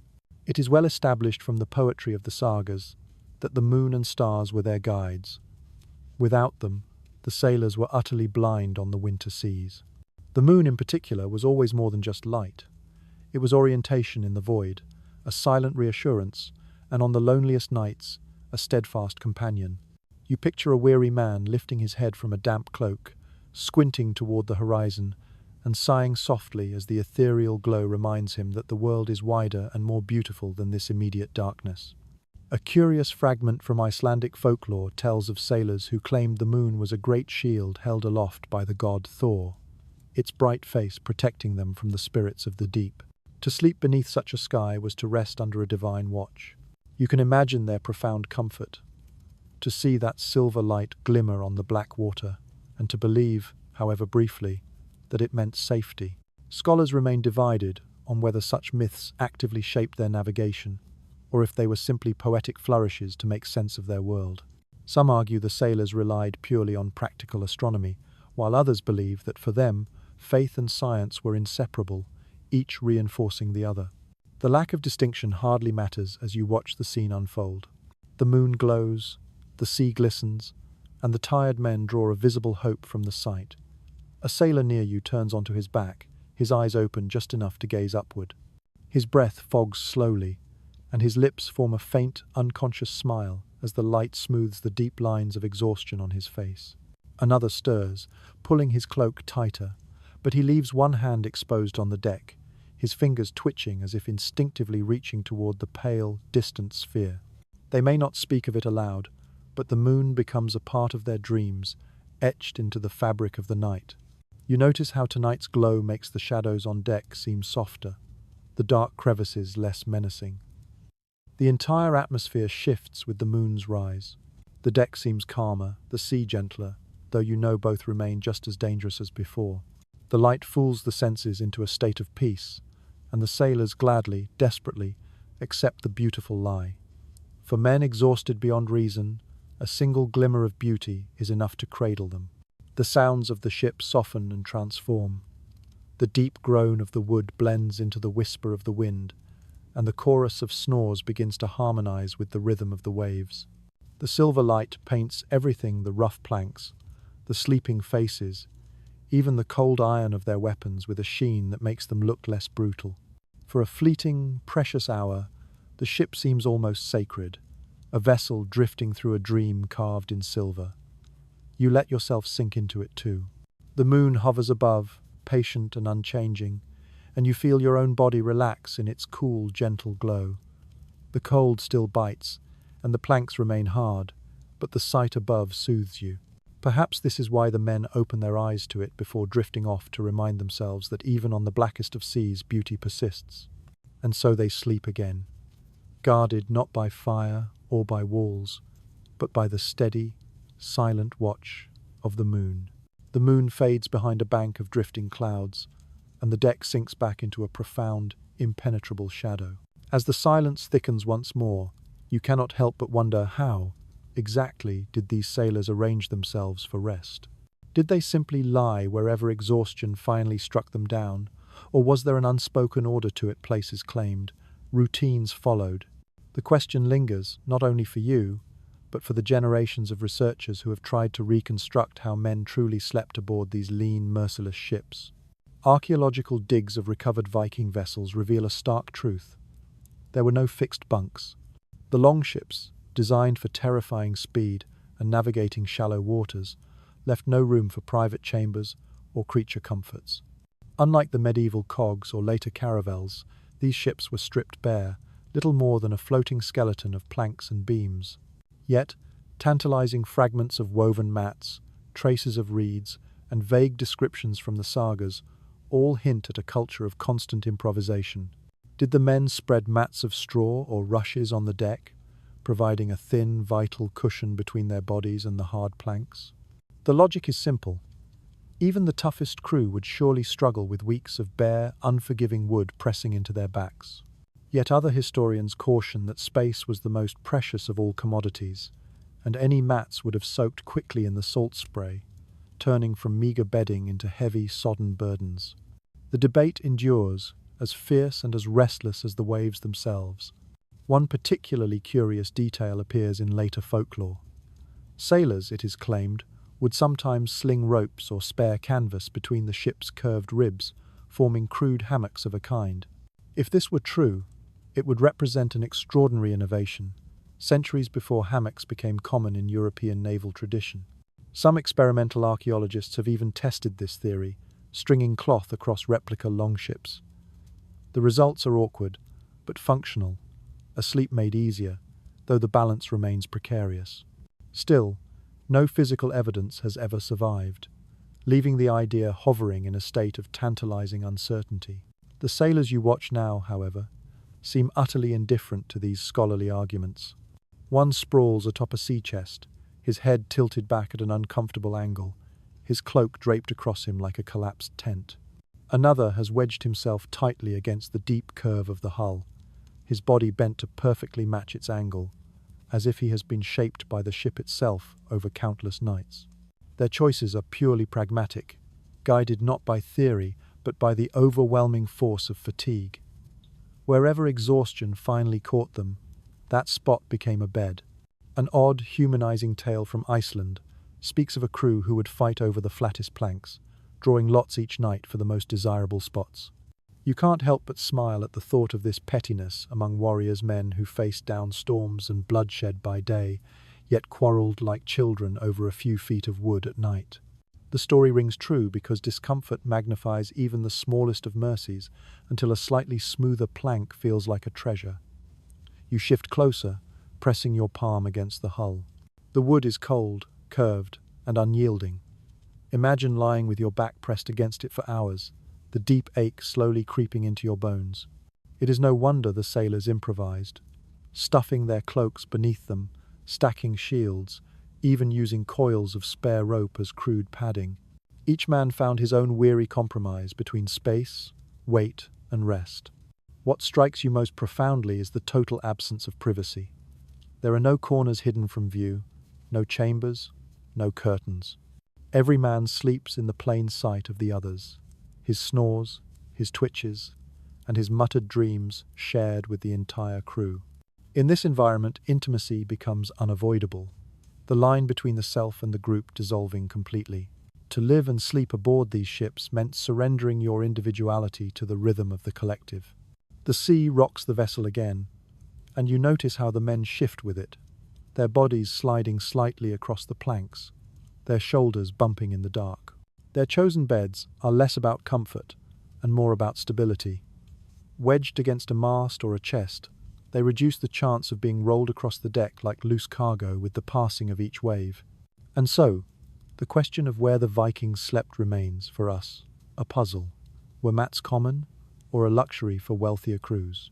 Did those makeshift hammocks ever truly exist, or are they merely the inventions of a later, softer imagination? Historians will continue to argue. But the sailors themselves cared little for such questions.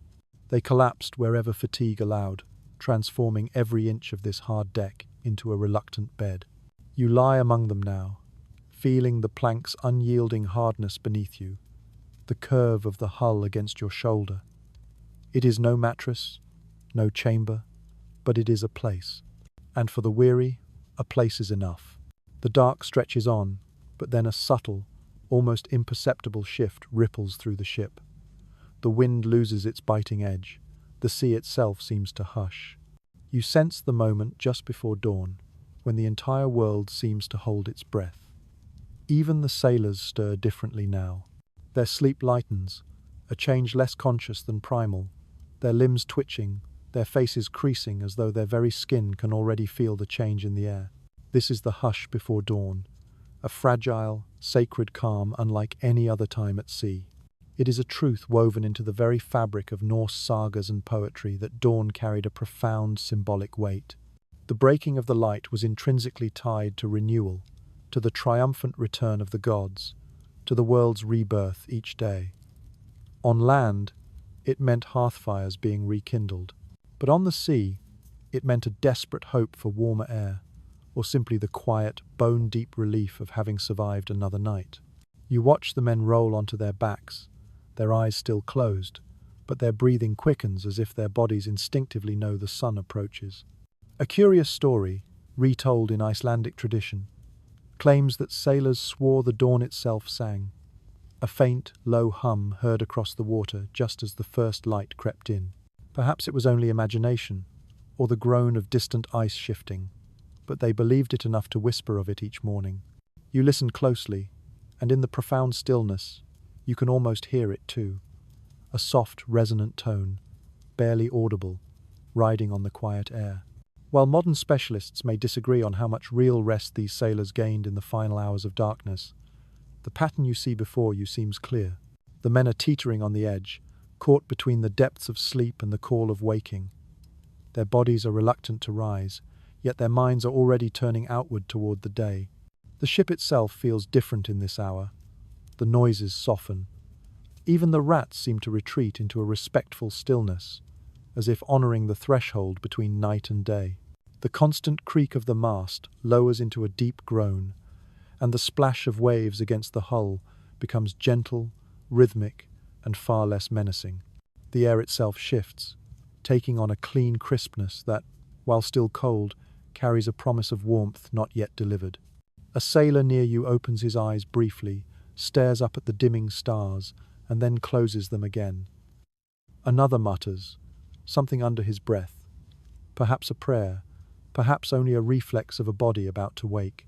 Their faces are pale, still lined with frost, but they seem calmer now than they did in the restless depths of the night. This hush offers a reprieve, a momentary and beautiful illusion of peace. An odd anecdote from later folklore tells of crews who swore that dawn was the hour when spirits slipped away, no longer haunting the ship. If true, it gave this time an even deeper meaning. Not just the arrival of light, but the departure of dread.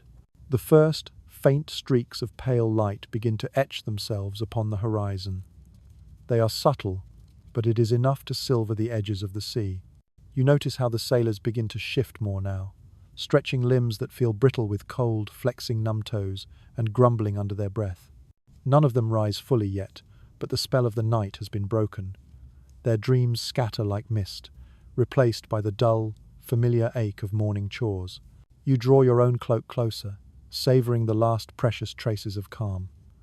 The hush before dawn is a fleeting gift, but in it lies a rare and profound gentleness aboard this brutal vessel.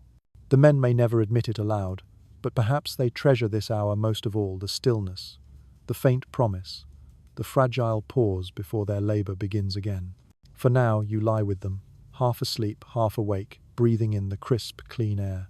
The horizon brightens slowly, and with it, the undeniable reality of another day returns. Yet for a single heartbeat longer, the hush lingers, a quiet, profound reminder that even on the coldest and most brutal of seas, moments of silence and peace can still exist. The pale horizon brightens, but when you stretch your hand across the deck, you feel the chill clinging stubbornly to everything. The cloaks, the hides, even the sailor's skin are damp and heavy with the collected dew and spray of the night. You glance at a man tugging his garment tighter, only to realize with a jolt that it is not a cloak at all, but a soaked woolen tunic he has pulled over his chest like a meager blanket. In this state of utter desperation, even clothing meant for the harshness of day becomes bedding for the greater harshness of night. Archaeological finds of Viking garments show thick wool tunics, trousers, and cloaks, all woven incredibly tight to withstand the rigors of their world. Yet, when storms drenched everything aboard, the sailors often had nothing dry left. It is a widely acknowledged reality that they would sometimes sleep in their sodden day clothes, spreading any spare garments over themselves as makeshift, inadequate coverings. You imagine the clammy, oppressive weight pressing down, the wool sticky and reeking of salt, and you wonder how the human body could possibly find any semblance of comfort under such relentless punishment. A curious tale, preserved in an old Icelandic text, claims men would joke that their tunics had become second skins of the sea, grown so stiff with salt that they would crackle like ice when they moved. They laughed grimly, but they still wore them to bed, perhaps convinced that the salt itself held some grim power against the cold. Whether born of dark humour or a desperate superstition, it shows how sheer necessity can turn abject misery into a nightly ritual. Researchers remain divided on whether these sailors rotated their clothing to manage the dampness or simply endured in whatever state they found themselves. Some argue that spare garments were carefully rationed and protected, while others suggest spares were a scarce luxury and that most men had only what they wore. The lack of academic consensus perfectly mirrors the chaotic scene before you. Sailors huddled under sodden tunics, grumbling in their sleep, simply unable to choose otherwise. You kneel beside a man curled tightly under his damp clothes. His face glistens with condensation. His wet hair clings to his forehead. Each breath rises faintly into the cold air, but his shoulders tremble, even in his dreams. Beside him, another man stirs irritably, scratching at his chest where the coarse, wet wool rubs against his skin, already raw from friction and salt. The discomfort is constant, a perpetual torment, yet exhaustion drags them under all the same. The smell is undeniable, wet wool mingled with brine, made sour with stale sweat. It permeates the air, thick and oppressive, clinging to your nose even as you instinctively shift away. For the sailors there is no shifting. They lie wrapped in that stench, asleep in garments that reek of the sea and their own unending labour. It is unpleasant, but it is also survival. You press a hand against one imagined tunic, feeling its weight and texture. It clings like a soaked rag. Yet beneath it, the sailor's chest rises and falls with a steady rhythm. His body has accepted what his mind surely resents. That small pocket of warmth, however meagre, still hides even in the wet cloth. To abandon it would be to invite a cold that is colder still. And so the sailors sleep on, cocooned in dampness, somehow surviving another night. The first faint streaks of dawn are visible, but a heavy sleep still holds the deck. You shift your gaze toward a sailor who stirs restlessly, not from the cold this time, but from something else. He is scratching at his scalp, his nails raking through his thick hair. Soon, another man follows suit, rubbing groggily at his neck with a familiar irritation. You realize it isn't only the cold or the dampness that torments them in the night. It is the ceaseless, maddening crawl of lice and fleas. A night aboard this ship is not merely about enduring frost and fatigue. It is about the constant, private war against tiny intruders. Archaeological evidence from Viking burials often reveals intricately carved combs made from bone or antler. These were not items of vanity. They were essential tools of survival. Methodically combing through hair and beard was one of the few defenses a sailor had against the vermin that thrived in these close, damp quarters. One can only imagine the desperation of trying to do this in the dark, muttering curses at invisible pests. A curious detail in Norse folklore suggests that some sailors swore by smearing ashes or sand into their hair and clothes before bedding down, hoping the abrasive grit would discourage the lice. Imagine trying to sleep under a cloak with grains of sand grinding into your skin, a cure hardly better than the curse itself. Still, men desperate for any relief would try whatever strange remedies they could muster. A sailor near you groans, rolling onto his side, his knuckles raking across his arm where fleas have bitten him raw. You can almost feel the irritation yourself, the way an itch grows sharper and more insistent the more you try to ignore it, a sensation that can force you awake even when exhaustion is begging you to stay still. An old Icelandic tale tells of sailors laughing at one man who slept so soundly he became a feast for the vermin, waking up covered in bites. They nicknamed him the Banquet. And though the story was told with humor, it reveals the deep misery hidden behind such laughter. It is better to joke than to despair. The air itself carries a faint, sour odor, a mixture of sweat and infestation that clings to every cloak, to every hide, to every seam of wool. There is no escape. Lice and fleas thrive where bodies press close for warmth, where garments stay perpetually damp, where survival itself becomes a trap. The sailors endure by shrugging it off, by accepting it. You see them scratching lazily, even in their dreams, as if their bodies have simply adapted to the constant irritation. One man claws at his scalp, sighs, and slips back into a ragged snore, the itch forgotten for a moment. You lie among them, and soon you begin to feel phantom itches creeping along your own skin. You scratch, though there is nothing there, and you suddenly understand how deep this misery can burrow, not only into the flesh, but into the mind. Sleep becomes a fragile, restless thing, constantly broken by scratching and shifting. Yet still, in the end, exhaustion wins. The men drift back into their uneasy dreams, welts and all. For in the end, this too becomes a part of the sailor's world. Cold, damp, hunger, and pests, all woven together into the ragged fabric of survival. They sleep despite it, because they must. And you, scratching along with them, accept the same hard truth. Discomfort is constant, but slumber, somehow, still arrives. The scratching fades, and for a time, only the familiar chorus of snores and creaking timbers remains. Then the ship shifts again, and a new sensation rises, one defined not by noise or by motion, but by their sudden and profound absence. The sea grows strangely, unnaturally calm. The wind pauses, holding its breath. Even the rats scuttling beneath the planks seem to retreat into a watchful stillness. It is one of those rare, eerie moments when the world itself seems to be listening. From the sagas, we know that sailors often feared a dead calm at sea, far more than they feared the storms. Noise meant life, waves slapping, wind roaring, ropes singing their taut song.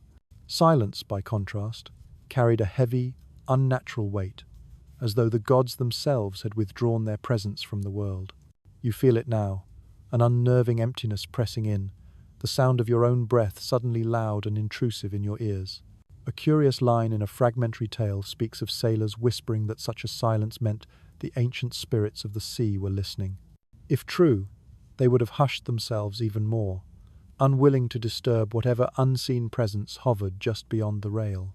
While academics remain divided on whether these were common meteorological lulls or dramatic exaggerations woven into story, the sensation you feel aboard this ship is undeniably real.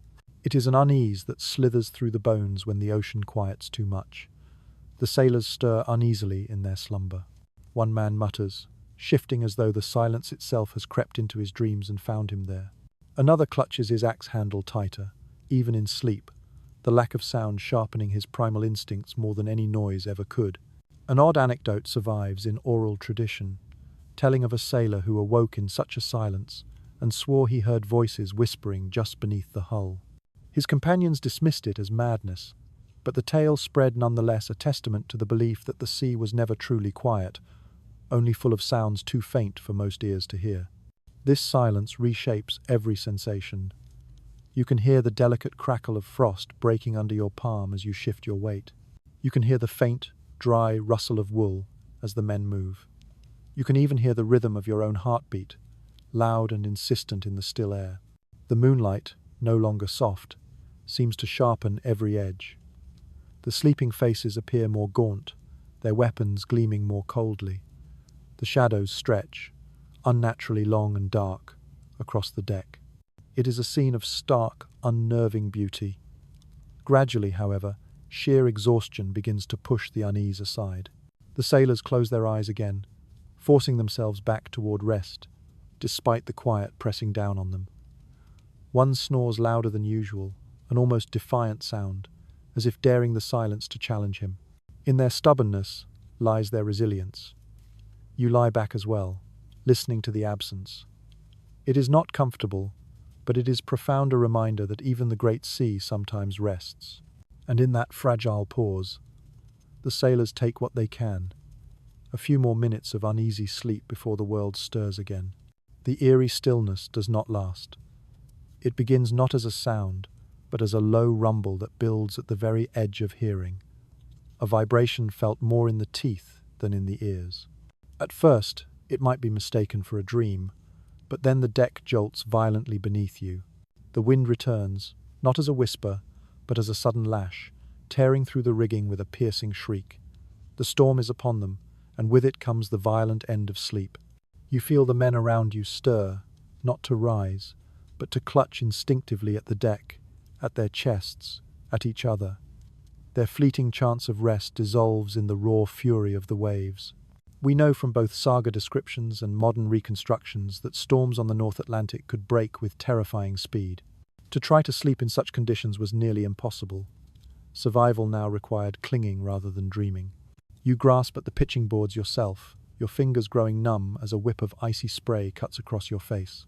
While a curious passage in a later saga mentions sailors who claimed they could sleep through storms if wedged tightly between cargo and the hull, most would have lain awake, eyes clenched shut, their bodies battered, as though the sea itself sought to shake them loose from the ship. The absence of clear historical answers mirrors the chaos you see now, men not sleeping but enduring, their bodies horizontal, yet their minds unwillingly, painfully alert. The ship bucks violently. You hear a sharp cry as one sailor slides across the slick deck, saved only when another seizes his arm. They collapse together against the mast, their breath ragged, and huddle there, unwilling to move. Sleep is now utterly out of reach, but still they close their eyes, letting exhaustion drag them into an uneasy state of half-awareness, a limbo between consciousness and oblivion. The sensations are overwhelming. The boards slam like war drums beneath your body.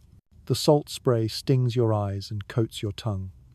The wind tears at their cloaks, whipping the wet fabric against their skin until the garments feel like scourges. Each wave strikes with the weight of stone, and the ship groans as though it might split apart at any moment. The men cling to the timbers, muttering prayers, curses, or nothing at all, lost in the roar. Despite the terror, some bodies simply surrender. You notice one sailor slumped against a sea chest, his head lolling, his mouth open in slack defiance of the storm. His hands still clutch the wood even in sleep, his muscles taut with the effort. His body will rest because it must, even if the sea rages. For most, however, sleep is shattered. They lie awake in the roaring darkness, their bodies shaking, their ears filled with the deafening noise. They are captives of the storm, unable to fight, unable to rest, caught in this violent limbo until the fury passes. Their exhaustion deepens, their nerves fray, but still they endure. Because what else can they do? The storm rages on, tearing the night apart. But beneath the chaos, the truth becomes brutally clear. Viking sleep was fragile, a thing to be stolen, never guaranteed. Sometimes the sea permitted it, lulling men with its rhythm. Other times it denied it utterly, replacing dreams with raw, visceral terror. Tonight is the latter. And you, clinging to the cold planks beside them, share in their raw insomnia, waiting not for the comfort of dawn, but for the simple, brutal confirmation of survival. The storm drifts away by dawn, leaving the ship soaked and trembling, and its crew even more so. Sleep has been stolen from them, yet exhaustion refuses to release its vicious grip. You see the men sag where they sit, their bodies slumped in defeat against the mast, heads nodding forward, eyelids impossibly heavy. When they finally collapse again onto the wet planks, dreams arrive with a sudden, merciful rush. Strange, fleeting comforts found in the heart of misery. These rare, good dreams become treasures, brief, luminous escapes from a world of cold wood and endless, indifferent waves. Both archaeological and literary evidence suggest that dreams held a profound, tangible meaning for the people of the Viking Age. The sagas are filled with visions that are interpreted as omens, as warnings, or as divine promises. But not every dream was a portent of destiny. Some were simply the desperate mind's gift of warmth and food when neither could be found in reality. You watch a sailor smile faintly in his deep sleep, the hard lines of his face softening in a way you have not seen while he is awake. Perhaps in his dream, he feels the radiant glow of a hearth on his skin, or eats fresh, warm bread, rather than the eternally salted fish. A curious account from a saga tells of a warrior who admitted he longed for battle in his dreams, not for the glory, but because in the heat of these dream fights, he finally felt warm, his blood racing through his veins. Imagine finding relief even in visions of violence, simply because they thawed your frozen limbs for a moment. Experts may differ in their interpretations of these dream escapes, but as you watch the men before you, their bodies twitching, their lips murmuring, their faces glowing for a fleeting moment, the truth is self-evident. Their dreams offered them a sanctuary the sea could not touch. A sailor beside you groans softly, and then sighs with a deep, shuddering relief, as though something intensely pleasant has just unfolded behind his eyelids. Their breathing evens out, their limbs loosen, and for the first time in what feels like nights, their rest looks almost peaceful. The ship still rocks, the planks still drip with moisture, but in their dreams, the world has momentarily shifted. The sensations of their sleep become palpable, even to you. You feel a warmth where there is none, the illusion of soft earth beneath you instead of wet, unyielding planks, the faint, ghostly taste of something sweet on your tongue. It is fragile, and it is fleeting, but in that moment, it feels more real than the cold gnawing at your toes. Dreams do not change the sea, but they do change the sleeper, however briefly. Of course, not every vision is kind. You notice a sailor jerk suddenly, his face contorted in a mask of fear. He mutters incoherently, perhaps reliving a raid gone wrong, or seeing a great wave rise up to swallow him whole. Nightmares, too, are part of this terrible bargain. Yet even then, when he wakes shivering and gasping, he is at least rested a little, if only in tormented fragments. A stark paradox strikes you. In a place where true rest is so scarce, even bad dreams are preferable to none. At the very least, they prove the body has finally slipped into true sleep for a moment. You close your eyes with them now, and for a fleeting instant, you too feel warmth on your face. You smell bread baking. You hear distant laughter. The sea cannot offer such things, but the mind can. And that is how these Viking sailors endured, by treasuring the fleeting comfort of dreams as though they were gold. The brief comfort of those dreams lingers as the dawn stretches wider, but you sense that not all the sailors are resting peacefully. There is an unease in the way some men stir, their eyes darting rapidly beneath their lids, their mouths murmuring words that sound more like warnings than prayers. When they finally wake, they will whisper to each other, not of bread or of hearth fires, but of something far stranger, ghosts, spirits that wander across the waves, tales of spectral visitors who came in the dead of night, when the sea was quiet and the mind was at its most vulnerable. It is known from the sagas and later folklore that Viking sailors often spoke of encounters with the unseen. The sea, to them, was not merely water. It was a living entity, haunted, unpredictable, and ancient.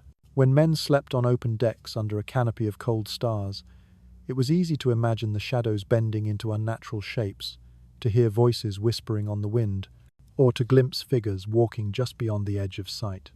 One curious account describes men swearing that drowned warriors would sometimes climb aboard during the night, not to harm them, but to sit silently among the sleepers, their presence a grim warning.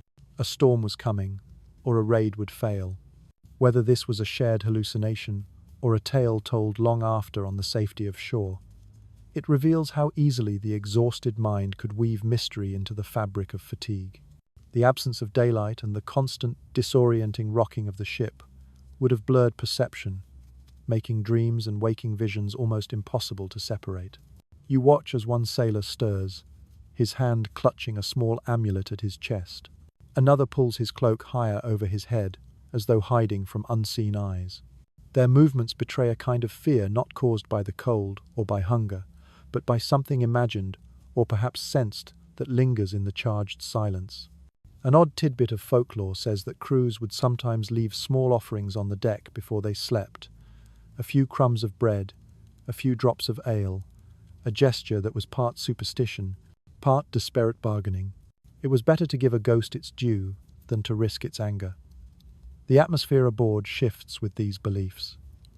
Every creak of a timber becomes suspicious. Every flicker of moonlight across the water becomes a sign. Exhausted bodies cling to sleep, but their minds bristle with a primal unease.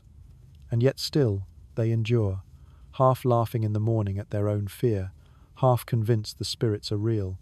And then, gradually, exhaustion wins its nightly war once more. The men settle, their charms clutched, their cloaks drawn high. Dreams return, though whether they hold ghosts or hearth fires, none can say. What matters is that even a haunted sleep is still sleep, and the body demands it. The pale light of morning finally creeps across the deck. One by one, the sailors stir from their restless slumber.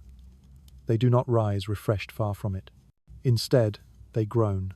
They stretch limbs that have grown stiff and cold, and they blink against the sharp air. The night has left its indelible mark. Deep aches in shoulders pressed for hours against hard wood, a lingering numbness in fingers that were curled around weapons, and faces drawn tight from a night of uneasy dreams. We know that Viking crews often began their mornings stiff and sore. The complete lack of proper bedding, the perpetually damp planks, and the constant, invasive cold ensured that no man woke without a complaint. Imagine the chorus of coughs rattling in chests, of joints cracking like dry twigs, of curses muttered half-heartedly as the men tried to shake life back into their beleaguered bodies. You can almost hear it now, a ragged symphony of discomfort to greet the new day. This grim humour was the salve they used to face another day of hardship. You watch as one sailor rubs his lower back, his face a mask of pain. Another flexes his hands, cracking knuckles that are stiff with cold. Their complaints begin to overlap, forming a grumbling chorus that, strangely, binds them together. In their shared discomfort, they find a rough unity. The smell of the morning is sour sweat dried into wool, stale breath, the faint reek of rodents, yet it mingles with something sharper. The clean salt of the air, the promise of the coming day. The men pull themselves up, their cloaks dragging, and begin to stretch, their movements sluggish but necessary, each one coaxing blood back into their frozen limbs. Despite the complaints, No one lingers for too long. Survival demands action. Yet even as they work, the muttering continues. It becomes a kind of shared ritual, the way they stitch themselves back together each morning. You crouch among them, feeling your own shoulders ache, your own back sore from the hard planks. The discomfort is real, but so is the camaraderie. In their shared groans lies the proof of their endurance. And so, the morning begins not with cheer, but with grumbles, with stretching, and with the slow, painful acceptance of another day. Their aches are badges of honor. Their mutters are a chorus of resilience. You rise with them, weary yet still moving forward, carried by the same stubborn, unbreakable will. The chorus of groans begins to fade as the morning light hardens into the full light of day. Cloaks are shaken out, the fibers releasing a faint mist of frost. Weapons are strapped back to belts, and the men resume their places, their bodies weary but their purpose renewed. Yet, as you look around the weathered deck, you sense something deeper than mere routine taking hold.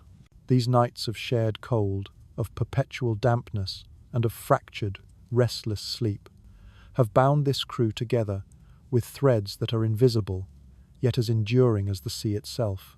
The enduring bonds of hardship. This is the true treasure they will carry long after the voyage ends. It is a truth made clear from the saga traditions and historical records that Viking crews prized loyalty and brotherhood above almost all else. Survival at sea demanded it. But beyond the formal oaths and the shared violence of battle, it was the long nights of shivering together, of scratching at lice in the dark, of clutching weapons in half-dreams that forged connections as strong and as unyielding as iron. You see it now in the gruff but gentle way the men nudge each other awake, in the shared, knowing laughter that follows their morning complaints, and in the profound, silent trust that allowed one man to sleep soundly while another kept watch over his life. A curious anecdote from later Icelandic storytelling describes a crew who, years after their voyage, could still recall every intimate detail of each other's sleeping habits, who snored the loudest, who muttered prayers to the old gods, who kicked violently in his dreams. They remembered it all with laughter, turning abject misery into a cherished communal memory. This strange intimacy, born of hardship, became a core part of their identity. While scholars may still debate whether these powerful bonds lasted beyond the voyages, or if the crews simply disbanded back home, you sense the truth in the latter. Shared suffering has a way of outliving both time and distance. The men now stand shoulder to shoulder, not merely as raiders or rowers, but as brothers who were forged in the crucible of these sleepless nights. The cold taught them dependence. The damp demanded their patience. The silence forced them into a state of absolute trust. Even the rats, the fleas, and the restless dreams became common foes. Enemies they fought together, not with weapons, but with sheer, stubborn endurance. The ship creaks onward as the men shake off their weariness. Yet the memory of their shared hardship lingers in their voices, their laughter, and their brief, understanding glances. They know, in a way, no one else can, what they have endured together. And that knowledge is its own kind of treasure. Gold fades and silver tarnishes, but the memory of surviving these endless winter nights at sea becomes a legacy, a story to be passed down through generations. You close your eyes for a moment, and you feel yourself becoming part of that brotherhood, because you, too, have now lain on these damp planks. You have scratched at phantom lice and breathed the biting frost into the air. You have heard the songs fading into dreams, felt the comfort of charms clutched against ghosts, and witnessed how laughter can chase away fear. You, too, have endured the long nights, and now you rise with them into the day. These bonds, woven from hardship, will echo in the great halls for generations to come. They will be told not only in the grand sagas of raids and battles, but in the quiet, intimate stories of how men survived the nights, their closeness, their complaints, and their stubborn, unyielding will to keep sleeping, keep waking, and keep living. And so the tale of how Viking sailors slept on the harsh winter seas is not only one of discomfort, but one of resilience, of deep connection, and of the strange and beautiful intimacy forged by endurance. The nights were cruel, yet they created a brotherhood as lasting as the sea itself.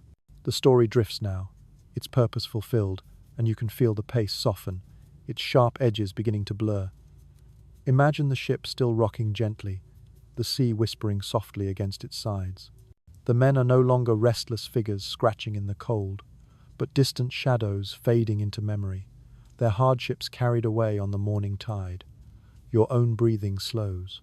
The details of damp wool and icy planks dissolve, replaced by the simple, soothing rhythm of the waves.